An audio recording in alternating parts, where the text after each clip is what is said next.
అండి నాకు ఎక్కడ డబ్బులు ఇస్తారని తెలిసిందో ఒకసారి చెప్పమంటారండి? చిరంజీవి గారు డల్లాస్‌లో ఉన్నాను నేను. చిరంజీవి గారు ఎయిర్‌పోర్ట్‌లో దిగుతున్నారు. ఆయన స్పెషల్ ఫ్లైట్‌లో వచ్చారు. వస్తే ఆయన పికప్ చేసుకోవడానికి నేను, శ్రీకాంత్ వేరే ఎయిర్‌పోర్ట్‌కెళ్ళాం. పికప్ చేసుకొని వస్తుంటే లిమోజిన్ కార్‌లో ముగ్గురం వస్తున్నాం. మధ్యలోను ఇప్పుడు శివాజీ మనకి అగ్రీమెంట్ ఇది ఎంతయింది? అంటే అన్న ఇదిగో ఇలా ప్రోగ్రామ్ రూ. 1,00,00,000 అన్నారు. ఈ రూ. 1,00,00,000కి మనం నేను ఇచ్చేవాను కదరా రూ. 1,00,00,000 అన్నారు. నాకు ఫస్ట్ థాట్ నిజమే గదా! ఈయన సైరేష్ షూటింగ్ ఆఫీస్‌కొచ్చాడు. ఈయన ఇక్కడికొచ్చినా కోటే వస్తుంది. అవును. మనం అక్కడ హ్యాపీగా అక్కడ ఉన్నా కూడా కోటే వస్తుంది గదా! అనుకున్నాను కానీ, ఈ టెన్షన్‌లో ఉన్నాను. ఇంతమంది ఆర్టిస్టుల చేతిలో వీళ్ళందరిని ఒకడినేమో లండన్ పంపించాలి షూటింగ్‌కి. అవును. ఇంకొకళ్ళనేమో ఇంకో చోటుకి పంపించాలి. నిద్రాహారాలు లేవండి. 3 రోజులు ఇందులో ఏం తింటున్నామో తెలీదు, ఏం తెలీదు. అవును. నాకు చిరంజీవి గారు ఎళ్ళిపోయే వరకు ఆళ్ళు నిజంగా చెప్పలేను పడుకోలేదు సార్. అదే ప్రాబ్లమ్ ఏంటంటే పాపం ఆళ్ళేమి డిమాండ్ చేయరు. వాళ్ళు చాలా కోఆపరేటివ్‌గా ఉంటారు. మనం మాత్రం టెన్షన్ పడిపోతాం. మరి పడాలి కదా! మరి అంతమంది ఆళ్ళని తీసుకెళ్ళినప్పుడు పడాలి ఇండస్ట్రీ తప్పదు. మొత్తం ఆపేసండి ఇక్కడ.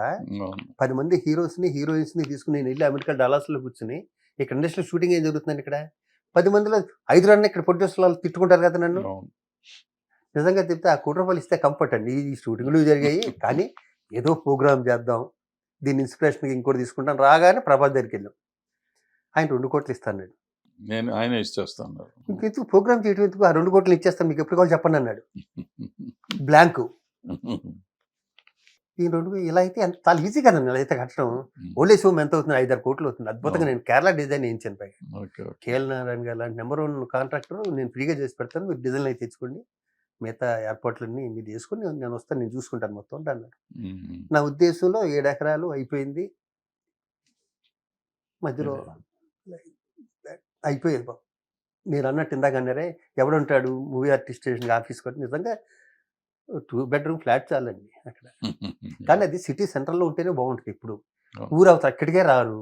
అవును. ఈ ఊరవతల ఎక్కడో పెట్టామనుకోండి అప్పుడు వేస్ట్. వేస్ట్ అండి. కానీ వదిలేసాం నేను కాకపోయినా సార్. పోనీ నాకు హుషారు తగ్గిపోయింది ఇప్పుడు. నేను కూడా ఎలా అయింది మనకింత మన సినిమాలు మనం చేసుకుందాం శుభ్రంగానే హ్యాపీగా ఎంజాయ్ చేద్దాం లైఫ్ అని పడిపోతుందిగా. ఒక మంచి పని చేసి మాట అనిపించుకునే కన్నా శత్రువు లేనోడికి నేను నిజంగా అజాత శత్రువునండి. నాకెవరు శత్రువులు ఉండరు. అవును. నేను పెద్ద హీరోని ఎలా చూస్తాను జూనియర్ ఆర్టిస్ట్‌ని కూడా అలా చూస్తాను. హుహుహు. నమస్కారం పెడితే ఇద్దరు ఒకటే ఉంటదండి. అవును. అవును. అవును. ఆళ్ళు ఒకలా పెట్టి, ఈళ్ళు ఒకలా పెట్టండి. హ్మ్. అందుకని నాతో ఒకసారి ఫ్రెండ్‌షిప్ చేస్తే జీవితాంతం ఉంటారు. మీతో ఫ్రెండ్‌షిప్ చేసి జీవితాంతం ఉంటే నువ్వు నాగబాబు గారు అసలు చాలా క్లోజ్‌గా ఉండేవారు ఇప్పటికి కదా! క్లోజ్ ఆయనతో అండి. ఆయనతో ఎందుకు మధ్యలో గొడవ మూవీ వచ్చింది? ఆర్టిస్టే ఇప్పుడు చెప్పేది అది. అది మూవీ ఆర్టిస్టేషన్ గురించే. దానికేమొచ్చింది ప్రాబ్లమ్? కర్మ. మా ఇంట్లో వాళ్ళు నాతో మాట్లాడటం మానేశారు. నా బాబుకి నాకు మాట పడాలనుకున్నామని. మరి లేకపోతే శుభ్రం ఫ్యామిలీ జాయింట్‌గా అసలు ఒకే ఫ్యామిలీ లాగా ఉండేవారు మీరిద్దరు. ఇప్పటికి నాకు అలాంటిది ఇప్పటికీ నాగబాబు అంటే నాకు అంతే ఇష్టం. దాంట్లో ఇంక డౌటే అక్కర్లేదు మీకు. హ్మ్. మూవీ ఆర్టిస్టేషన్ మా దగ్గర పర్సనల్‌గా ఉంటాయండి నాగబాబుకి నాకు. హ్మ్. సడెన్‌గా నిన్ను ఓడగొట్టేదాకా ఆయన అంత పగబట్టాల్సిన పరిస్థితికి వచ్చింది ఆయనకి. ఏమో నెక్స్ట్ మళ్ళీ నన్ను ఆయనే గెలిపిస్తాడేమో. అసలు ఎందుకొచ్చింది? ఆ పరిస్థితి ఎందుకొచ్చింది? మిస్‌అండర్‌స్టాండింగ్ అనే.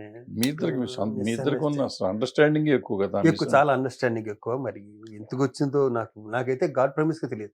నేను అనుకోవటం ఏంటంటే పవన్ నువ్వు కళ్యాణ్ మామూలోడివి కాదు అడిగేస్తావు కదా! ఏంటన్నా ఏమైందని అడుగుతావు అడిగే అడగలేదు. స్టేజ్ దాటిపోయింది. హ్మ్. మధ్యలో ఉంటారు కదండీ. మీకు తెలీదా మరి? మధ్యలో. పవన్ కళ్యాణ్ ఒక రోజు వచ్చి ఆఫీస్‌కొచ్చి గొడవ చేసేరోడికి హ్మ్.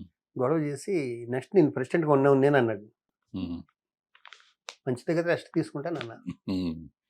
ఇదే మాట అన్నా. హ్మ్. బాగా గొడవ చేసి ఆయన ఎందుకొచ్చాడు? ఎందుకు గొడవ చేశాడు? ఇప్పటికి నాకు క్లారిటీ లేదు. హ్మ్.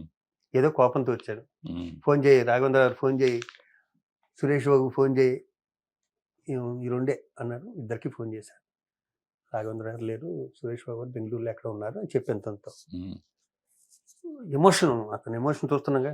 ఆయన రాఘవేంద్ర గారికి ఎందుకు చేయమన్నాడు? రాఘవేంద్ర గారికి ఏం సంబంధం ఛాంబర్‌లో? ఏం మరి హ్మ్. నాకు అన్యాయం జరిగింది. దీనికి తీర్పు ఎవరు చెప్తారు అంటే మూవీ ఆర్టిస్ట్‌కి సంబంధం ఏముంటది? ఛాంబర్‌కి సంబంధం ఏముంటుంది? ప్రొడ్యూసర్ కౌన్సిల్ సంబంధం ఏదైనా పర్సనల్ ఇప్పుడు అవును. నన్నెవరో తిట్టారనుకోండి. నన్ను తిట్టారు. నన్ను భరద్వాజ తిట్టారు. నేను భరద్వాజతో చూసుకోవాలి. అవును. దానికి ఛాంబరు, మూవీ ఆర్టిస్టేషన్ ఏం చేస్తది? నాకు తెలిసిన నాలెడ్జ్ అది. ఒక 20 మంది లాయర్‌ని తీసుకొచ్చాడు. హుహు. సరే నువ్వేం చేసావు నా మీద అన్నాడు. హ్మ్. జెన్యూన్‌గా నేను, మంచులక్ష్మి, ఇంకో హీరోయిన్ హ్మ్. ఐజీ దగ్గరికెళ్ళి హ్మ్. కంప్లెయింట్ ఇచ్చి, హ్మ్. సంతకాలు పెట్టించుకొని అయన్నీ తీసుకొచ్చి ఈ ఫైల్ ఇస్తే ఫైల్ చూసే ఓపిక కూడా లేదు ఆయనకి. హ్మ్. నాకు చాలా కావాల్సిన వ్యక్తి. అవును. చాలా సార్లు మద్రాసులో కలిసున్నాం. ఆ క్లోజ్‌తో లోపలికి వెళ్ళి లోపల లాయర్లు ఉన్నాడు ఇవి అన్నారు. ఉమ్, లోపలికి వెళ్ళా, చాలా మంది, ఒక 20 మంది లాయర్లు ఉన్నారు. మరి అసలు మనం ఎప్పుడు రెగ్యులర్గా మనం ఈసీ మీటింగ్లు చేసుకునే అవును, హాల్లో. హాల్లో నిండిపోయి ఉన్నారు మొత్తం అంతా. ఉమ్, ఆ రోజు కోర్టు హాలిడే అనుకుంటా, మొత్తం అంతా అక్కడే ఉన్నారు. ఉమ్. ఎవరికి ఇవ్వాలో అర్థం కావట్లే, అందరూ ఒకేలా ఉన్నారు నాకు అక్కడ. అందరూ నల్ల కోట్లు వేసుకుని. ఆ, ఉమ్, సరే న్యాచురల్గా ఏం చేస్తాం, సెంటర్ సీట్లో ప్రెసిడెంట్ కూర్చున్న సీట్లు ఎవరు ఉంటారు కదా, ఉమ్, లేడీ ఎవరో కూర్చుంటే ఆవిడకి అది ఇచ్చేసి ఉమ్, వచ్చి ఇచ్చేసాను అన్నాను. ఉమ్. ఇచ్చేసాను అన్న మాట అన్న వినాలిగా. అవును. నాకు బాధ అనిపించింది, అంటే నా గురించి ఏం చేసావు నువ్వు అన్నాడు. ఇన్ని చేశాను మీకు తెలియకుండాను, ఇదిగో ఫైలు మీరు చూసుకోండి, ఇక మిమ్మల్ని ఇలా అన్నందుకు ఇది ఐజీ కంప్లైంట్ ఇచ్చాం, లక్ష్మి నేను వెళ్ళి ఇంకో హీరోయిన్ ఇన్ని చేసాం, నేను ఇక్కడ ఖాళీగా ఉండలే, ఉమ్, ప్రతి దానికి కష్టపడుతున్నా. ఉమ్. ప్రాబ్లమ్స్ డ్రగ్స్ దగ్గర నుంచి ప్రతిదీ నేను ప్రెసిడెంట్గా ఉన్నప్పుడే వచ్చినాయి. అవును. ఇంకోళ్ళు ఎవరైనా వదిలేస్తారు, నాకు ఎందుకు నేను వదలలేదన్న అవును. డ్రగ్స్ అప్పుడు కూడా ఉమ్, నేను తిరిగిన డిపార్ట్మెంట్లు తిరిగి ఎవడు తిరిగి ఉన్నాడు. ఉమ్, అవును, ఉమ్. ఇవి ఇన్ని చేశాను, ఇన్లే మాట మ్మ్. ఇన్లే, వాళ్ళు నెక్స్ట్ టైం ఎలా ప్రెసిడెంట్గా ఉంటాను నేను చూస్తాను, థ్యాంక్ యూ అని చెప్పి నేను షూటింగ్ వెళ్ళిపోయాను.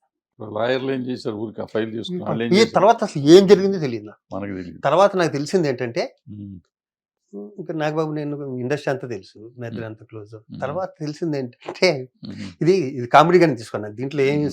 సీరియస్ అప్పుడు ఆ క్షణం సీరియస్ వస్తే, ఉమ్, నేను ఇంట్లో ఉండగా మా బావ ఫోన్ చేశాడు, కళ్యాణ్, సి కళ్యాణ్. ఉమ్, బాబు ఎక్కడా? ఇంట్లో ఉన్నాను.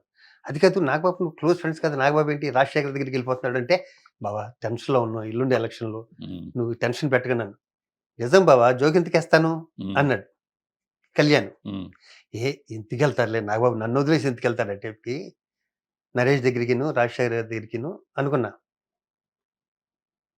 జస్ట్ అలా ఫోన్ పెట్టాడండి, ఉమ్, స్కూలింగ్ వస్తుంది, ఉమ్. మధ్యలో నాగబాబు, ఇటు రాజశేఖరు, నరేష్. నరేష్. ఉమ్, నా అంటే ఇండస్ట్రీలోనూ ఏదో ఒక షాక్ అప్పుడప్పుడు తింటాం కదా, నాకు అదో షాక్, నాకు మైండ్ బ్లాక్ అయిపోయింది. మరి అంత ఓవర్ నైట్ ఓడగట్టగలిగిన వాళ్ళు మరి మనోజ్ విష్ణుని ఓడగొట్టలేకపోయారుగా, అదే పార్టీ. అక్కడ తేడా ఎందుకు వచ్చింది? అప్పుడు నువ్వు అసలు కంటిన్యూ నువ్వు నేను దాంట్లో లేనండి. నువ్వు నేను ఏలు షెడ్లో పెట్టలేదు అప్పుడు. నేను షెడ్లో ఉన్నా. అప్పుడు చాలా సీరియస్ గా ఉంది. ఆ. అవును. అది ఈ కరోనా టైం ఇంచుమించు నేను అవును ఉమ్. విష్ణు హిట్ టీవీ యాప్, ఇందులో short news, live news, entertainment shows, movies, digital magazines తో పాటు మీ జిల్లా వార్తలను కూడా ఫ్రీగా చూడొచ్చు. ఇంకెందుకు ఆలస్యం, వెంటనే హిట్ టీవీ యాప్ ని డౌన్లోడ్ చేసుకుని ఫ్రీగా ఎంటర్టైన్మెంట్ పొందండి. Hit TV app. Hit TV app. Please download Hit TV app. Hit TV యాప్ని ఫ్రీగా డౌన్లోడ్ చేసుకొని ఎంజాయ్ చేయండి. మీకు నచ్చిన ఎంటర్టైన్మెంట్ కోసం హిట్ టీవీ యాప్ ని ఫ్రీగా డౌన్లోడ్ చేసుకుని ఎంజాయ్ చేయండి. హిట్ టీవీ యాప్ని డౌన్లోడ్ చేసుకుని ఆస్వాదించండి, ఆశీర్వదించండి. ఇంతమంది సెలబ్రిటీలు హిట్ టీవీ యాప్ ని డౌన్లోడ్ చేసుకోండి అని చెప్తున్నారంటే ఎంత మంచి యాప్ ఆలోచించండి. అమెరికా అమెరికా అమెరికా అమెరికాలో చదవాలనుకునే వాళ్ళకి విశ్వసనీయమైన పేరు మన శౌర్య కన్సల్టెన్సీ. UK లో 1 year masters. UK లో 1 year masters. 2 years work permit up to 5 years visa. Contact Saurya Consultancy. Contact 89851 89851.